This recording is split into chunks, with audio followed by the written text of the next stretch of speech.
Então hoje a gente vai começar um novo tópico, que é um tipo de teste de hipótese não paramétrico, chamado de teste da permutação. Esse teste ele é bastante geral e também bastante simples, e isso o torna bastante elegante. Ele já salvou bastante gente, porque, como vocês já viram, né, em inferência e outras matérias, muitas vezes pode ser difícil você obter a expressão analítica, né, para um teste de hipótese, mas o teste de permutação muitas vezes ele tem tanto uma derivação quanto uma implementação bastante simples e muitas vezes você nem perde o poder por causa dessa simplicidade do teste. Então, sem mais delongas, vamos começar a discutir o que está por trás desse tipo de teste. Então, vamos falar sobre um cenário típico aí que vocês já viram antes. Então, a gente tem duas populações e a gente vai observar uma amostra aleatória simples de cada uma delas. Então, x1, x2, xn, né, eles são I e D e eles vêm de uma população que tem distribuição f de x. E da mesma forma, y1, y2, ym, eles são I e D e eles vêm de uma distribuição f de y. A gente vai assumir também que o x e o y são independentes. Então, todas as amostras elas são independentes. A única coisa que a gente tem é que os dados x ele tem distribuição f de x e os dados y têm uma distribuição f de y. A gente pode estar interessado em testar, por exemplo, é verdade que a distribuição de x é exatamente igual à distribuição de fy? Um cenário que vocês já viram isso, por exemplo, se a gente falasse que f de x é uma normal μx1, por exemplo, e f de y é uma normal μy1, né? E daí testar que as distribuições são iguais seria a mesma coisa que testar que μx é igual a μy, que cairia num teste T para duas populações. Só que o que acontece quando a gente faz esse teste T para duas populações, a gente está fazendo várias suposições, né? A gente está supondo a variância conhecida nesse caso, a gente está supondo que ambas as populações têm distribuição normal e tudo mais, né? E a gente pode querer testar essa igualdade de populações com poucas suposições. E no caso, a única coisa que a gente quer testar, a única coisa que a gente quer assumir é que a amostra é independente e cada população é identicamente distribuída. Só isso que a gente quer assumir. É possível testar a igualdade de distribuições? A resposta é sim, e tem uma solução relativamente simples que a gente vai estudar, que é o teste da permutação.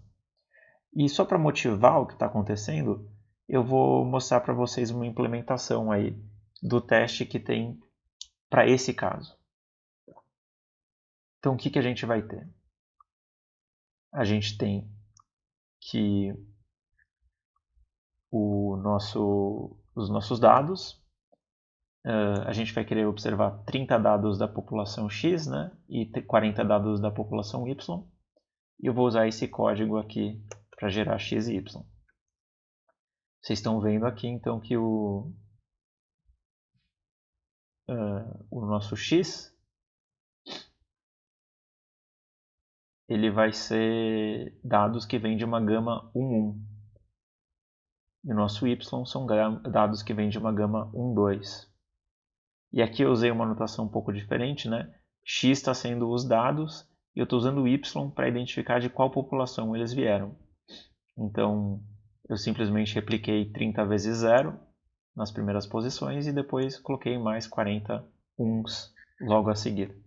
Só para falar que os primeiros 30 dados vieram da população 1 e os próximos 40 dados vieram da população 2.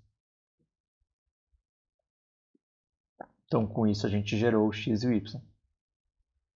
A gente vai criar uma função para tentar distinguir entre essas populações. Uma coisa que a gente pode fazer é calcular essa estatística aqui. Que a gente vai tirar a média na população 0, né? Então, a gente está pegando o x em que y é igual a 0 e tirando a média, subtrair na média da população 1 e tirar o valor absoluto. Então, quanto maior o valor dessa estatística, né, quanto mais distantes foram as médias das duas populações, mas a gente imagina que essas populações são diferentes.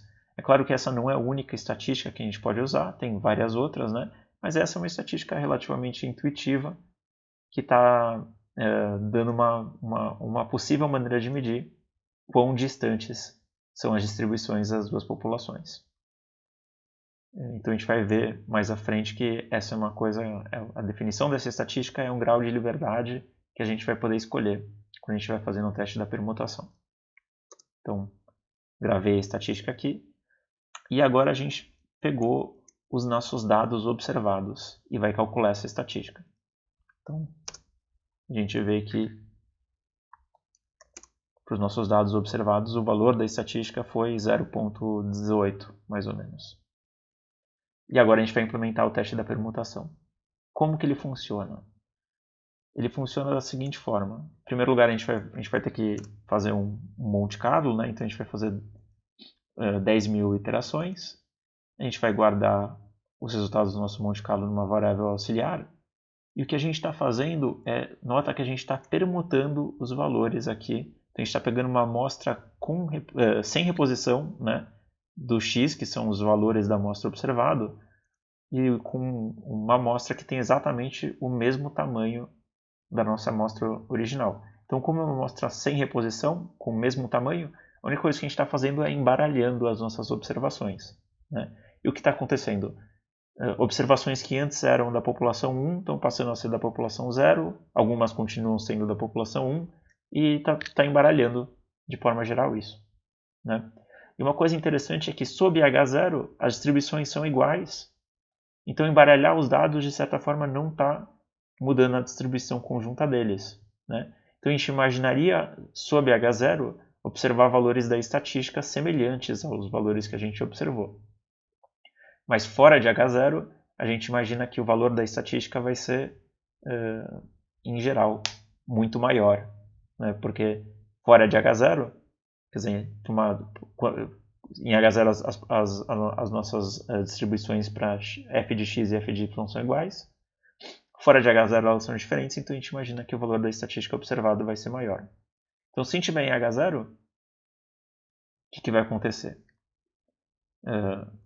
Enfim, mas antes de discutir isso, vamos só ver o que está acontecendo aqui. A gente está permutando então nossos dados e daí a gente calcula a estatística nos dados permutados. Então a gente embaralhou quem é a população 1 e quem é a população 2 e calculou novamente quão distintas são as populações com os dados embaralhados. E daí a gente vai calcular, guardar nessa variável auxiliar aqui o valor dessa estatística embaralhada. Então vamos rodar isso aqui. E daí finalmente a gente vai ter uma conta muito simples que vai nos dar um p-valor. E o que ele está dizendo? Está perguntando em quantas vezes na sua estatística, nos nossos dados embaralhados, a estatística observada foi maior do que a estatística que foi observada nos dados reais, né? E basicamente está tirando a média desses valores. E o que a gente observa? Sob H0, basicamente o nosso valor da estatística observado ele tem a mesma distribuição que tem os nossos dados permutados, né?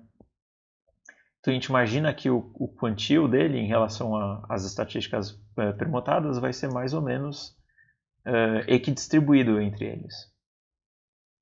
Então, sob H0, esse nosso p-valor ele tem aproximadamente uma distribuição uniforme, né, que é justamente uma quantidade uma propriedade que a gente espera de um p-valor. E fora de H0, é claro que ele vai ter uma outra distribuição, né? A gente imagina que ele vai ter algum poder, ele vai estar concentrado próximo de zero, né? E se a gente calcular aqui, a gente vê que o nosso p-valor aqui deu 0,17. Então, para esse conjunto de dados, a gente não rejeitaria a hipótese nula da igualdade de populações, né? Mas a gente pode rodar mais algumas vezes, né, e ver o que acontece. Então, geramos duas gamas aqui, calculamos as permutações, e daí a gente vê que para essa outra amostra o p-valor deu extremamente pequeno, né? Deu próximo de 1 em 1 milhão. Então, para esses dados observados aqui, a gente rejeitaria a igualdade de populações. E a gente pode rodar várias vezes aqui só para ter uma ideia. Né? Novamente, um p-valor extremamente pequeno aqui.